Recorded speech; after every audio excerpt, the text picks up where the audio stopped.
Today, the name Ford is more than just a brand. It's an empire, a legacy, a revolution on wheels. But what if I told you that the man behind it all started life not in a workshop, but on a rural farm with no electricity or cars in sight? This is the story of a farmer's boy who didn't just build a car, he changed the world. This is the story of Henry Ford. It was July 30th, 1863. In a small farmhouse in Greenfield Township, Michigan, Henry Ford was born. The eldest of 6 children, Henry was expected to follow in his father's footsteps, tending the family farm. But young Henry wasn't interested in crops or cows. He had one obsession: machines. At just 12 years old, he dismantled a pocket watch his father had given him. Then another, then another. Soon he was the village's go-to guy for fixing watches, not because he wanted to break them, but because he needed to know how they worked. At 16, Henry left home for Detroit, becoming an apprentice machinist. He worked at James Flower & Brothers, then with the Detroit Dry Dock Company. But even then, his thoughts weren't just about machines. They were about movement. In 1876, he saw his first self-propelled road engine. It wasn't pretty.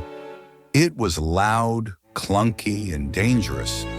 But to Henry, it was beautiful. It was the future. By the 1890s, he was working for Edison Illuminating Company. Yes, that Edison. And it was there, in the soft glow of electric lamps, that Henry worked nights on a secret project in a tiny garage behind his home. After months of work in 1896, it happened. He rolled out the Quadricycle, a strange 4-wheeled contraption with bicycle tires and no reverse gear. It rattled, it clanked, but it moved.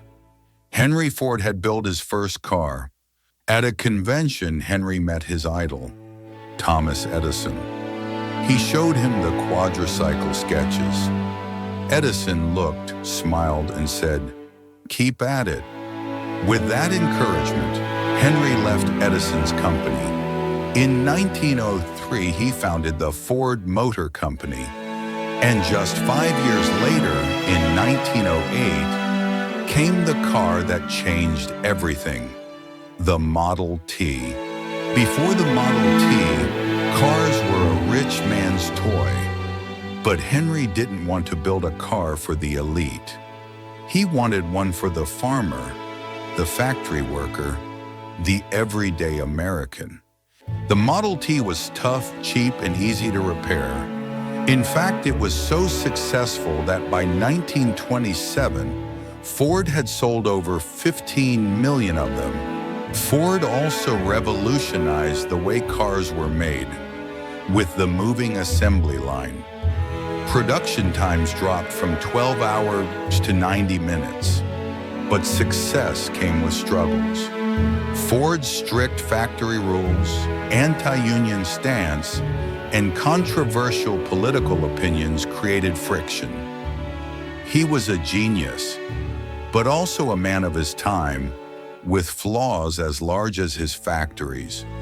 History remembers the inventor, but it must also remember the man, complicated, driven, and deeply human.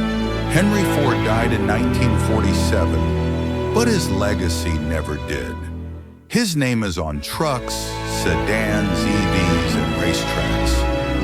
The farmer boy with an obsession for machines left a mark that still powers forward. From the muddy fields of Michigan to the highways of the world, Ford's journey wasn't just the story of a man, it was the birth of a movement. Like, subscribe, and share.